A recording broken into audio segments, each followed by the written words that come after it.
سمجھ لیں موبائل، آپ اگر 1000 کا لوڈ ڈلوائیں اور اپنے پیاروں سے بات کرنا شروع کریں تو آپ کا 1000 کا لوڈ چند منٹ بعد ختم ہو جائے گا، سمجھا گے؟ ختم ہو جائے گا۔ لیکن آپ 5 روپے میں پیکج کرا لیں تو آپ گھنٹوں گھنٹوں بات کر سکتے ہیں، سمجھا گے؟ پیکج 5 روپے میں آپ گھنٹوں گھنٹوں بات کر سکتے ہیں۔ تو یہ جو عمر اللہ نے دی ہے یہ ہمارے لیے پیکج ہے۔ پیکج کیسے بنے گی؟ ان کی 1000 سال، ہماری 60 سال عمر۔ اب ہم ان سے بڑھیں گے کیسے، اس کو آپ نے سمجھنا ہے۔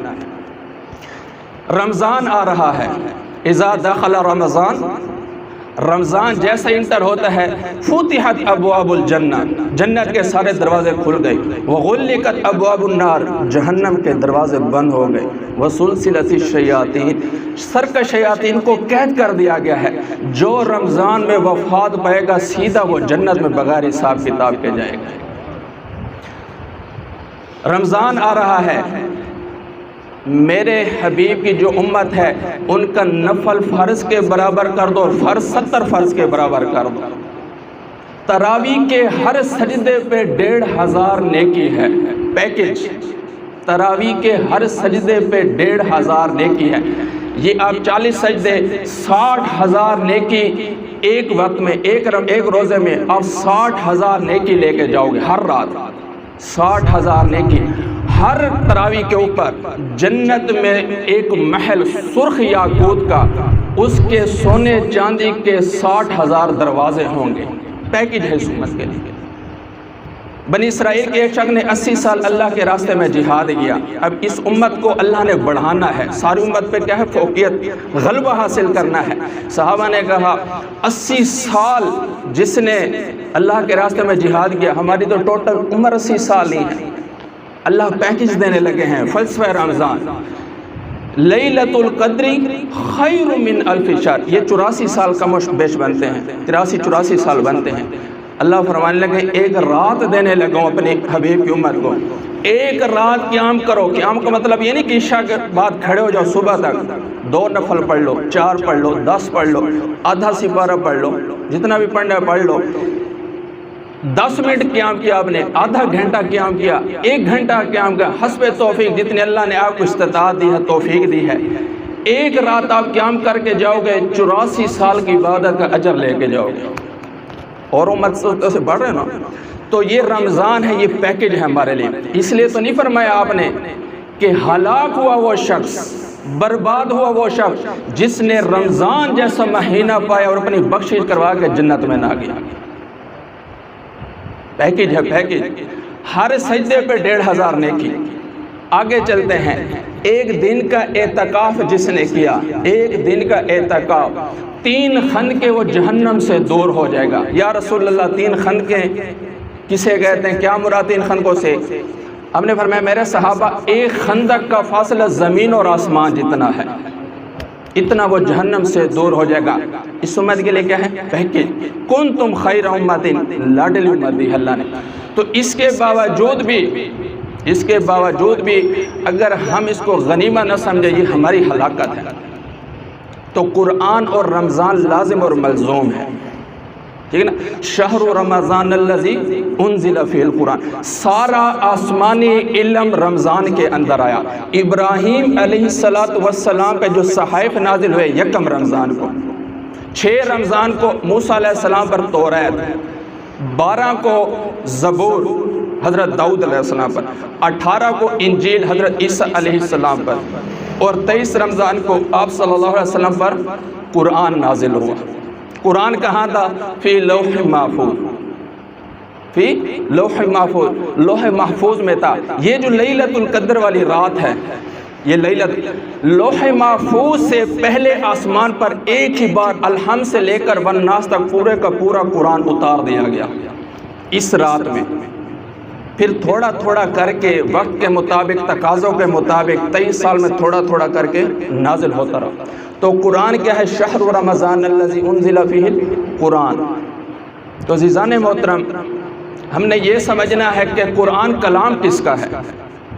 پہلے اس طاقتور کو ہم جانیں گے جس چیز کی اہمیت، وقت۔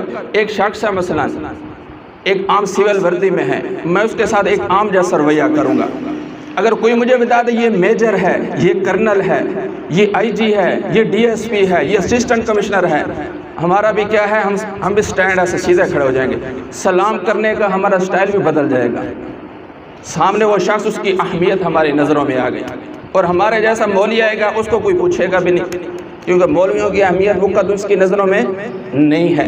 تو سب سے پہلے ہم نے کیا ہے، اللہ کو پہچانا ہے کہ یہ کلام کس کا ہے، کلام کس کا ہے، ایک طاقتور ذات کا ہے، جو کیا ہے، حی القیوم، جو موت سے پاک ہے، جو کیا ہے، موت سے پاک ہے، جو مشرق کا بھی رب ہے، مغرب کا بھی رب ہے، شمال والوں کا بھی رب ہے، جنوب والوں کا بھی رب ہے، لوح محفوظ کا بھی رب ہے، اور قلم کا بھی رب ہے، جبرائیل کا بھی رب ہے، میکائیل کا بھی رب ہے، اسرافیل کا بھی رب ہے، اسرائیل کا بھی رب ہے، چاند کا بھی رب ہے، سورج کا بھی رب ہے، ستاروں کا رب ہے، سیاروں کا رب ہے، کہکشاؤں کا رب ہے، خلاؤں کا رب ہے، فضاؤں کا رب ہے، پہاڑوں کا رب ہے، سمندروں کا رب ہے، جنگلات کا رب ہے، آگ کا رب ہے، پانی کا رب ہے، مٹی کا رب ہے، ہواؤں کا رب ہے، نوریوں کا رب ہے، خاکیوں کا رب ہے، آبیوں کا رب ہے، پھاڑنے والوں کا رب ہے،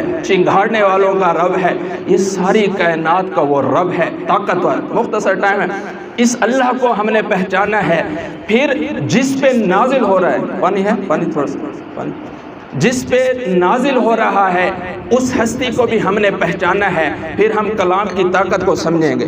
درود شریف پڑھیں۔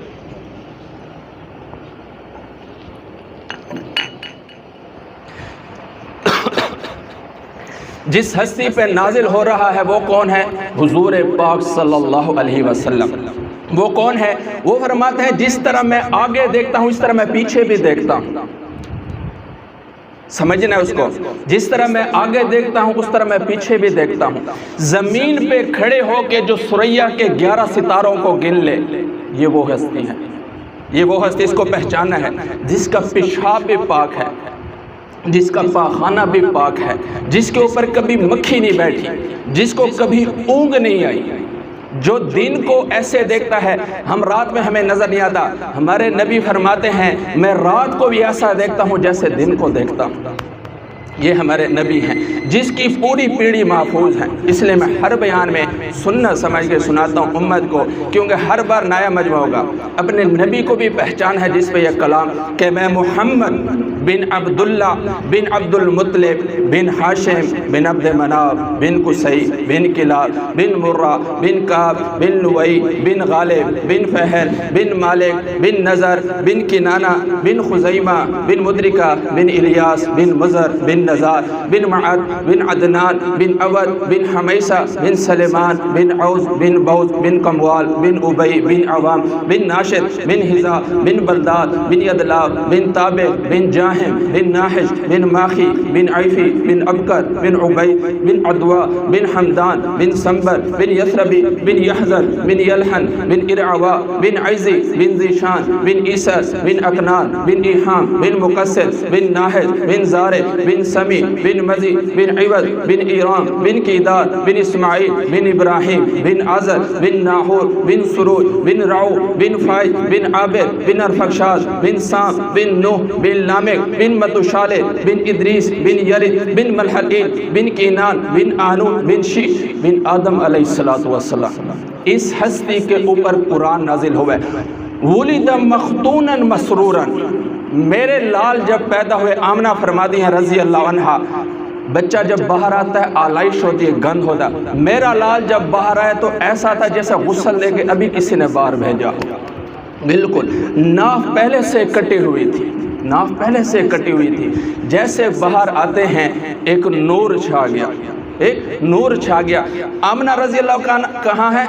دیا جلانے کے لیے، چراغ جلانے کے لیے تیل بھی نہیں تھا، لیکن تیل کی ضرورت ہی نہیں ہے، ساری کائنات کو منور کرنے والا جو آ رہا ہے، وہ اللہ کا نبی آ رہا ہے، وہ بانی اسلام آ رہا ہے، وہ تاجدار حرم آ رہا ہے، وہ ثروت والا نبی آ رہا ہے، وہ جلیل القدر نبی آ رہا ہے، وہ حبیب اللہ آ رہا ہے، وہ خاتم النبیین آ رہا ہے، وہ داعی اللہ آ رہا ہے، وہ ذالک الکتاب والا آ رہا ہے، وہ رحمت للعالمین آ رہا ہے، وہ زمانے کا امام آ رہا ہے، وہ ساقی کوثر آ رہا ہے، وہ شافی محشر آ رہا ہے، وہ صادق و امین آ رہا ہے، وہ ضعیفوں کا والی آ رہا ہے، وہ طہ آ رہا ہے، وہ ظلم کو مٹانے والا آ رہا ہے، وہ عرب کا تاجدار آ رہا ہے، وہ غریبوں کا آقا آ رہا ہے، وہ فسق و فجور کو مٹانے والا آ رہا ہے، وہ قرآن والا آ رہا ہے، وہ کملی والا آ رہا ہے، وہ محمد رسول اللہ آ رہا ہے، وہ نور والا آ رہا ہے، وہ والضحیٰ کے چہرے والا آ رہا ہے، وہ ہادی آ رہا ہے، وہ محمد رسول اللہ آ رہا ہے۔ دیا جلانے کی روشنی نہیں ہے، منور کرنے والا خود آ رہا ہے۔ آمنہ فرماتی ہے میں کمرے کے اندر ہوں، اللہ نے ساری کائنات میرے اوپر کھول دی، میں کمرے کے اندر مکے کے اندر ہوں، لیکن شام کے محلات مجھے نظر آنے لگے، مدائن کے محلات مجھے نظر آنے لگے، شام کے ریگستانوں میں چلنے والے اونٹوں کی گردنیں مجھے نظر آنے لگے۔ ایسے نبی کے اوپر قرآن، سمجھ آ گئی؟ اللہ پھر جس پہ نازل اس کی یہ شان، درمیان والا واسطہ کون ہے جو قاصد؟ اللہ محمد، درمیان میں لانے والا کون ہے؟ قرآن۔ اس کی اہمیت بھی ہمارے دلوں میں اجاگر ہونی چاہیے۔ جبریل علیہ السلام فرماتے ہیں کہ اب مجھے تسلی ہوئی۔ دیکھو اللہ کے نبی کا پورے کائنات پہ احسان ہے، لیکن جبریل جیسے جو آدم علیہ السلام سے لے کر عیسیٰ تک وہی لے کر آتے رہے، لیکن وہ کہہ رہا میں ہمیشہ خطرے میں رہا کہ پتہ نہیں میرا اللہ کے ہاں مقام کیا ہے، لیکن قربان جو یا رسول اللہ آپ پر کہ آپ نے جبریل کا مقام بھی بتا دیا، اب مجھے تسلی ہے۔ وہ کس طرح؟ 1,23,000 کم و بیش نبیوں کو اس کو تسلی نہیں، حضور پاک پر آ کر کیسے تسلی ہوئی؟ قرآن لانے والا جبریل ہے، لیکن جیسے جبریل قرآن لے کر آتا، قرآن کہہ رہا ہے اِنَّهُ لَقَوْلُ رَسُولٍ كَرِيمٍ۔ سمجھ آئی؟ اللہ اب چیلنج دے رہا کفار کو، کہہ رہا آپ نے گھبرانا نہیں ہے، پریشانی ہونا، یہ میرا حبیب اپنی طرف سے من گھڑت نہیں آپ کے سامنے پیش کرتا، یہ لانے والا کو اِنَّهُ لَقَوْلُ رَسُولٍ كَرِيمٍ۔ جبریل کی تعریف ہو رہی ہے، یہ جبریل ہے، تاکید اِنَّا تاکید ہوا، مزید تاکید، لام مزید تاکید، گڈ بیٹر بیسٹ، بات کے اندر پاور پیدا ہو گئی کہ ضرور بضرور تحقیق یہ جو کلام لانے والا ہے جبریل یہ کون ہے؟ ذی قوت عند ذی العرش مکین، یہ جو اللہ ہے نا اس کے ہاں اس کا مرتبہ ایسا ہے کہ یہ انتہائی طاقتور فرشتہ ہے، مطاع ثم امین، یہ بڑا ہی مطیع ہے، بڑا ہی فرما بردار ہے، یہ ایک پلک جھپک کے برابر بھی یہ اللہ کے کلام میں خیانت نہیں کرتا۔ اللہ رسول درمیان میں جبریل۔ تو عزیزان محترم، رمضان کا مہینہ ہے، 10 منٹ رہ گئے، 10 منٹ میرے آدھا گھنٹہ بات کرنی تھی، تو آخر میں ایک چیز بتانے لگا ہوں، ذرا اس پہ غور کرنا ہم نے کہ رمضان فضائل کا مہینہ ہے۔ رمضان کس چیز کا مہینہ ہے؟ فضائل کا مہینہ ہے۔ تو آیا ہم فضائل حاصل کرتے کرتے کیا ترک سیئات پہ بھی ہم غور کرتے ہیں؟ گناہوں کو بھی ہم نے چھوڑا ہے کہ نہیں؟ فلسفہ کیا ہے؟ لعلکم تتقون کا معنی کیا ہے؟ قاری صاحب نے آپ کو ہر جمعے بتایا ہوگا، لعلکم تتقون، لعلکم تتقون، تمہارے اندر تقوی پیدا ہو جائے۔ آیا یہ رمضان 30 آپ نے قرآن سنا، آپ نے تراویح پڑھی، ٹھیک ہے نا، تلاوت کی، نوافل پڑھے، ہر چیز، آیا آپ کے اندر وہ چیز پیدا ہوگی جو اللہ آپ کے اندر پیدا کرنا چاہتے تھے؟ وہ کس طرح؟ حیات صحابہ کے اندر ایک واقعہ ہے، حیات صحابہ کے اندر ایک واقعہ ہے، ایک نوجوان آتا تھا روزانہ عشاء کی نماز کے لیے، ایک عورت نے اس کے اوپر نظر رکھی ہوئی تھی، خوبصورت نوجوان تھا، اللہ والا تھا، مختصر یہ کہ عورت نے اس کو اپنی گرفت میں ایک دن لے لیا۔ اس طرح عورت نے کہا کہ آپ اندر آ جائیں، میرے گھر کی یہ چیز خراب ہے۔ نوجوان تو اس نے اندر چلا گیا، وہ جیسے اس نے یہ دروازہ بند کر دیا، اس نے کہا اس وقت تک نہیں چھوڑیں گے جب تک گناہ نہیں کرو گے۔ اللہ امتحان سے بچے، اگر ہمارے جیسے ہوتے آج معاشرے میں تو اس طرح کی ضرورت نہیں، ہم بلکہ خود دیکھ رہے ہوتے، ہم تو اللہ معاف کرے جب تک ہم چھوڑ کرنے ہیں، جس طرح ہم مذاق میں کہتے تھے، دکانوں کے اوپر آپ دیکھ لیں، وہ اس طرح دیکھتے دیکھتے کہ جب تک وہ گزر نہیں جاتے اس وقت ہم دیکھ رہے ہوتے۔ دیوان شافی میں امام شافی فرماتے ہیں ان الزنا دین فان اکرستہ کان الوفاء من اہل بیتک، کہ زنا دین ہے، یہ تیرے گھر سے لیا جائے گا۔ انسان سوچ لے کہ یہاں سے بیٹی گزری ہے، بہن گزری ہے، کوئی گزری ہے، ہم کہیں کہ ہم سوچ لے کہ یہاں سے ہمارے بھی گزریں گے، تو یہ چیز ہمارے اندر پیدا ہونے لعلکم تتقون۔ اس عورت نے دروازہ بند کر دیا، نوجوان مجبور تھا، گناہ پہ آمادہ کر دیا، لیکن جیسے وہ گناہ کے لیے آمادہ ہوئے، قرآن کی ایک آیت اس کے سامنے گزری، ان الذین اتقوا اذا مسهم طائف من الشیطان، کہ جیسے ہی میرے یہ بندے گناہ کی طرف آمادہ ہوتے ہیں تو فوراً یہ اپنے رب کو یاد کر لیتے ہیں۔ یہ آیت جیسے گزری، نوجوان بھی ہوش ہو گر گیا اور وہیں اس کی جان نکل گئی۔ عمر رضی اللہ عنہ کی حکومت ہے، صبح کو پتہ چلا کہ دروازے کے باہر نوجوان، عمر رضی اللہ سے بڑی محبت کرتا تھا، بڑا ہی نیک پارسا تھا۔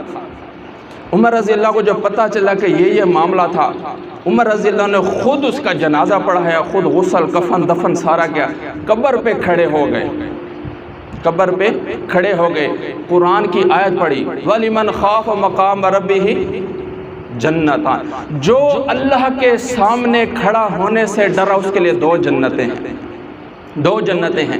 قبر سے آواز آتی ہے کہ عمر اللہ نے مجھے وہ دو جنتیں دے دی ہیں، مجھے وہ دو جنتیں دے دی ہیں، لعلکم تتقون۔ کیا ہمارے اندر یہ چیز پیدا ہو گئی؟ ایک کہے گا کاروباری تاجر کہے گا ہم بازار میں بیٹھے ہیں، اگر ایک شخص کہے کہ میں نے سارے نوافل پڑھے، تراویح پڑھی، قرآن میں نے 10 ختم کر دیے، آیا اس نے جھوٹ بھی چھوڑا؟ روزے سے اس نے جھوٹ چھوڑ دیا اس نے؟ اب جھوٹ کیا چیز ہے؟ ہم جھوٹ کو نہیں سمجھتے نا، جھوٹ۔ حضور پاک صلی اللہ علیہ وسلم، اب بیٹھ کے میں آپ کو نہیں بتا سکتا، حضور پاک صلی اللہ علیہ وسلم بیٹھے ہوئے تھے، مشکات شریف میں ریاض الصالحین میں یہ حدیث ہے، صحابہ نے پوچھا یا رسول اللہ مسلمان بزدل ہو سکتا ہے؟ کہ ہاں ہو سکتا ہے۔ یا رسول اللہ مسلمان کنجوس ہو سکتا ہے؟ ہاں ہو سکتا ہے۔ یا رسول اللہ مسلمان جھوٹ بول سکتا ہے؟ ایک دم سے آپ صلی اللہ علیہ وسلم آگے ہوتے ہیں اور میرا امتی ہر گناہ کر سکتا لیکن جھوٹ نہیں بول سکتا، جھوٹ نہیں بول سکتا۔ ایک شخص کہنے لگا، اس نے کہا میں 100/100 ہوں کاروبار میں، لیکن کیا ہے ایک میرے اندر گناہ ہے، ایک وہ کیا بس کہہ رہا اور میں 100/100 کہہ رہا صرف جھوٹ بولنا پڑتا ہے، کاروبار میں جھوٹ بولنا پڑتا ہے۔ تو عزیزان محترم، کسی بھی گناہ پہ لعنت کا نہیں کہا گیا، لعنت اللہ علی الکاذبین، جھوٹوں پر اللہ کی لعنت ہے، قرآن کہہ رہا ہے۔ لعنت پتہ کیسی چیز ہے؟ لعنت، ایک شخص نے اونٹ پہ سامان بھی تھا، ایک شخص نے کہہ دیا لعنت پر، کس کو کہہ دیا؟ اونٹ پر، اونٹ کے اوپر ذات راوی تھا، حضور کی کانوں میں آواز گئی کہ یہ لعنت کس نے کی ہے اور کس چیز پہ ہوئی؟ صحابہ نے کہا یا رسول اللہ اس شخص نے اونٹ کے اوپر لعنت کر دی۔ آپ نے فرمایا اس اونٹ سے آج کے بعد کوئی بھی کام نہ لیا جائے، یہ ملعون ہو گیا اللہ کے ہاں۔ اس کا جو سامان ہے اس کو بھی غریبوں میں بانٹ دو، امیر شاہ اس کو کام میں نہ لائے، کرے اس کا اونٹ بھی چھوڑ دو، اس کا سامان بھی اس کو چھوڑ دو۔ لعنت کی گئی، لعنت۔ عزیزان محترم، ایک شخص اگر جھوٹ بولے، ٹھیک ہے نا، اب قرآن کہہ رہا ہے جھوٹوں پر لعنت ہے، ایک شخص یہی لعنت کے ساتھ اگر یہاں سے وہ 100/100 ہے عبادات میں، لیکن معاملات میں وہ اگر وہاں چلا گیا خانہ کعبہ میں سے لعنت کے ساتھ، اور اس کا حج عمرہ قبول ہوگا؟ تو عزیزان محترم 10-15 منٹ میں انسان نہیں سمجھا سکتا، یہ چیزیں کھل کے بیان کرنی ہے۔ آخری واقعہ بھی بیان کر دیتا ہوں، اس کے بعد بات ختم کرتے ہیں۔ ہم قرآن پڑھتے ہیں، اس طرح کے موضوع ہے نا، اس پہ انسان گھنٹہ بات کر سکتا ہے۔ قرآن کو ماننا، قرآن کی ماننا، یعنی اللہ کو مانتے ہیں، اللہ کی نہیں مانتے، اللہ کو مانتے ہیں، اللہ کی نہیں مانتے۔ ویلن، قاری صاحب نے پڑھی ہوگی سورۃ مطففین، مطففین کے معنی ہے ویلن للمطففین، مطففین کہتے ہیں ہیرا پھیری کرنے کو۔ اب دیکھو قرآن سنو، ویلن ہلاکت ہے ان لوگوں کے لیے جو ناپ تول میں کمی بیشی کرتے ہیں، ٹھیک ہے نا۔ یہ اس لیے سنا رہا ہوں کہ ہم نے ساری تراویح پڑھی ہوں گی، ساری عبادات کی گئی۔ الذین اذا اکتالوا علی الناس یستوفون واذا کالوهم وزنهم یخسرون، لوگوں سے لیتے ہیں پورا پورا لیتے ہیں، جب دیتے ہیں تو ملاوٹ کھوٹ کر کے دیتے ہیں۔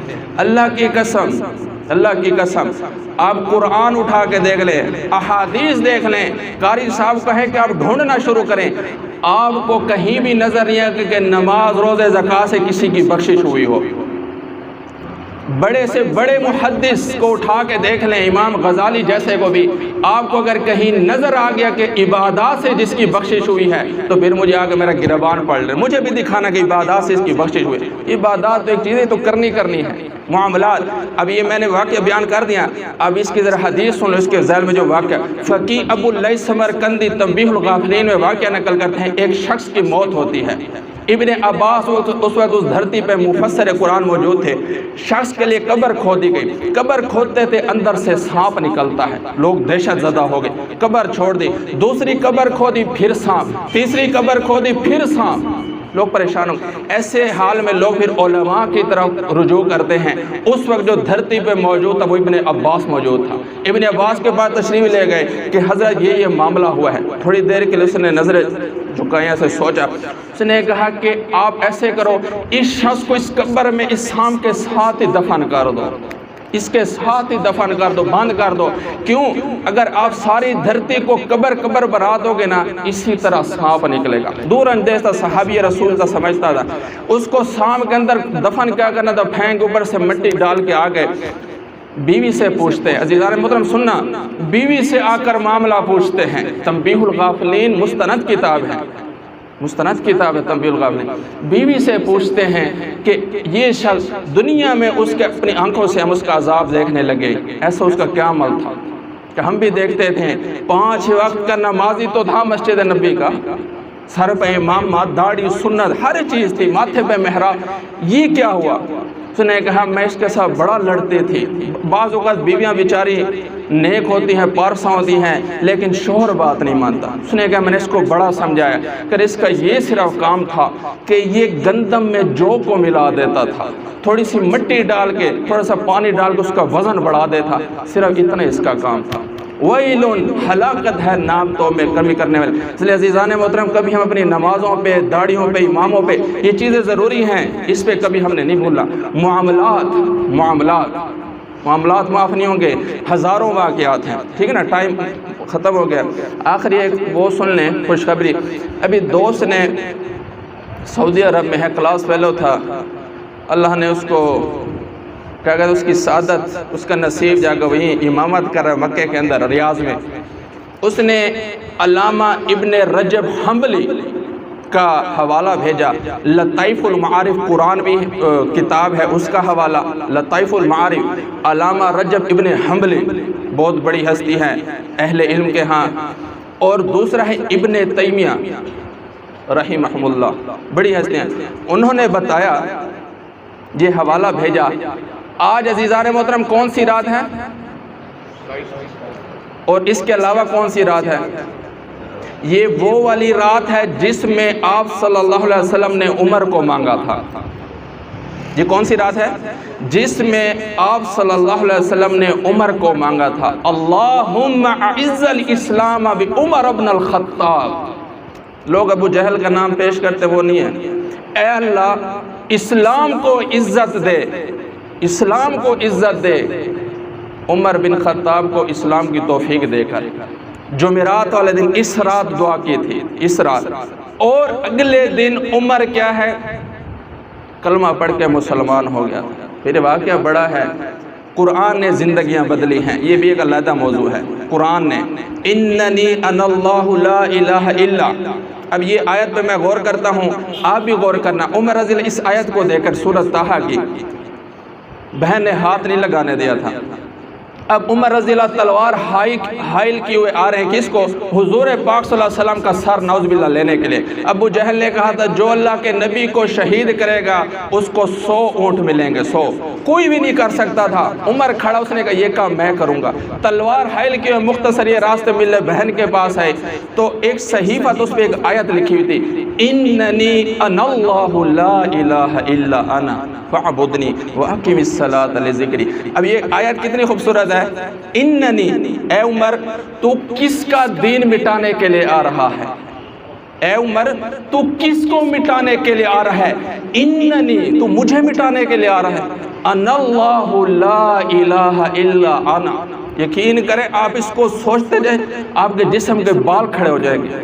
عمر عربی تھے، جانتے تھے عمر تو کس کو مٹانے کے لیے آ رہا ہے، اننی میں ہوں، انا اللہ لا الہ، میرے علاوہ بھی عمر کوئی ہے، فعبدنی، عمر یہ چیزیں چھوڑ دے بتوں کو، میرے سامنے سر تسلیم خم ہو جا اور میری یاد کے لیے نماز پڑھا کر۔ اس آیت نے عمر کی زندگی بدل دی، رونگٹے کھڑے ہو کے زاروں قطار رونے لگے کہ اے میرے رب تو ہی میرا رب ہے۔ فوراً کلمہ پڑھ کے دار ارقم میں پہنچ گئے۔ وہ عمر جس کو باپ کہا کرتا تھا کہ تجھے اونٹ چرانا نہیں آتی، وادی تہامہ سے گزر ہو رہا ہے اور کھڑے ہو کے دیکھ رہے ہیں ایسے۔ صحابہ نے پوچھا امیر المومنین خیر ہے، اس بیاباں میں کیا دیکھتے ہو؟ کہہ رہا میں وہ دیکھ رہا ہوں جو تمہیں نظر نہیں آ رہا۔ کہہ رہا میری جوانی تھی، 27 سال کی عمر میں اسلام قبول کیا۔ کہہ رہا یہاں میں اونٹ چرانے کے لیے آیا کرتا تھا، رات کو شام کو میرا باپ خطاب مجھے بڑا مارا کرتا تھا۔ کہہ رہا عمر تجھے تو اونٹ چرانے نہیں آتے، تیرا کیا بنے گا؟ 22 لاکھ مربع میل پہ اسلام کا جھنڈا لہرانے والا عمر کیا حضور کی غلامی میں آئے اور کیا ہے اتنا بڑا مقام پائے۔ تو میں بات کرنے لگا یہ کون سی رات ہے؟ یہ 27ویں کی رات۔ یہ جو ابھی میں نے حوالہ دیا لطائف المعارف کا، ابن رجب حنبلی اور ابن تیمیہ کا، وہ فرماتے ہیں جب شب جمعہ یعنی کہ آج کی رات اور لیلۃ القدر اکٹھی ہو جائیں تو اللہ سے کبھی 100% امید ہے کہ یہی لیلۃ القدر کی رات ہے۔ عزیزان محترم ایسا شاید بزرگوں کو بتاؤ، لیکن لیلۃ القدر بھی آج ہے اور شب جمعہ بھی آج ہے۔ یہ پورے بیان میں مجھے یہی بات صرف یہ میں نے شروع میں کرنی تھی اس لیے میں نے آخر میں رکھی۔ تو آج کی رات ہم نے ضائع نہیں کرنی، آج کی رات ہم نے ضائع نہیں کی، ساری لیلۃ القدر کی ہیں۔ آج شب جمعہ بھی ہے اور لیلۃ القدر بھی ہے۔ تو آخر میں قاری صاحب کو ایک دفعہ ہم پھر مبارکباد دیتے ہیں کہ بہت ہی خوش نصیب ہے وہ شخص کہ اللہ نے جس کے دل کو صندوق بنائے قرآن کے لیے۔ ہم بھی اللہ سے دعا کرتے ہیں کہ یہ دولت ہر مسلمان کو اللہ عطا کرے، ہر مسلمان کو۔ اور آخری بات قاری صاحب کی تسلی کے لیے، ابھی بھی قاری صاحب میرے 1 منٹ رہتا ہے، آخری کہ دنیا میں اب قاری صاحب ہے مثال کے طور پر، وہ کہیں گے یہ مسجد مولا والی 2 جاتے ہی ختم ہو جاتی ہے، شروع ہوتے ہی ختم ہو جاتی ہے، چھوٹی مسجد کا امام ہے۔ لیکن عزیزان محترم اگر میں نے دیکھا نا دوستوں کو جو لیفٹیننٹ بن گئے، جو کرنل بن گئے، ان کو مبارکباد دینے کے لیے سارے کہ وہ محلے والے مبارکباد دے رہے ہوتے ہیں، رشتہ دار تو چھوڑو۔ میں عالم بن کے آیا 8 سال بعد، میری ریکارڈنگ کوئی نہ کرے، مجھے رشتہ داروں نے بھی مبارکباد نہیں دی ابھی تک، اللہ کی قسم رشتہ داروں نے بھی مبارکباد نہیں دی۔ کیوں؟ مولوی بن کے آئے، کون سے اس نے تیر مار دیا۔ 8 سال اللہ کی توفیق سے قاری صاحب کا دنیا میں کوئی مقام نہ ہو، لیکن کل ایک وقت آنے والا ہے، یہ سن لو، اپنے بچوں کو محروم نہ کرنا اس سعادت سے، ٹھیک ہے نا۔ دنیا والوں کی کیا عزت ہے، ہمارے بادشاہوں کی عزت نہیں ہے تو ہماری کیا ہے، ٹھیک ہے نا۔ آج کل کے بادشاہوں کی عزت نہیں ہے تو ایک مولوی کی تو اس سے کئی عزت زیادہ ہے کہ ایک مولوی کے پیچھے آپ اللہ اکبر کرتے ہو، اس سے بڑی عزت کیا ہوگی۔ نکاح اسی سے پڑھواتے ہیں، اس کے بغیر آپ بیوی کے قریب نہیں جا سکتے، جنازے میں آپ اسی کو آگے کھڑے کرتے، اس سے بڑی عزت کیا ہوگی۔ عید الفطر عید الاضحیٰ میں آپ اسی کو اللہ رسول کی بات سننے کے لیے اسی کو بلاتے ہو، اس پہ آپ کو بھروسہ ہے، اعتماد ہے۔ کل یہی حافظ آئیں گے، اقرا ورتقی، پڑھتا جا اور جنت کے درجوں پر چڑھتا جا، پڑھتا جا جنت کے درجوں پر چڑھتا جا۔ ابھی آج میں یہ حوالہ دیکھا ہے کہ 6666 آیات ہیں۔ قاری صاحب نے الحمد سے شروع کرنا ہے، بسم اللہ سے الحمد والناس تک 6666 آیات قاری صاحب جب پڑھتے جائیں گے تو بتاؤ وہ کہاں تک پہنچیں گے۔ آپ میں سے دنیا کا کوئی بادشاہ پہنچ سکتا ادھر تک؟ قاری صاحب حافظ قرآن وہاں تک پہنچیں گے۔ لیکن سنو علماء اس کے اندر مزید فرماتے ہیں، حضرت علی رضی اللہ عنہ فرماتے ہیں میں اگر بسم اللہ الرحمن الرحیم کی با کا تفسیر لکھنے لگوں، بسم اللہ کی با کی تفسیر لکھنے لگوں تو عشاء کے ٹائم اگر بیٹھوں لکھنا تو صبح تک با کی صرف تفسیر نہ ہونے لگے۔ اگر صرف بسم اللہ کی اگر آپ تفسیر لکھو تو سارے سمندر سیاہی وہ خشک ہو جائیں گے، ساری دنیا کے درا و قلم وہ ٹوٹ جائیں گے، لیکن صرف بسم اللہ کی آپ تعریف نہیں کر سکتے۔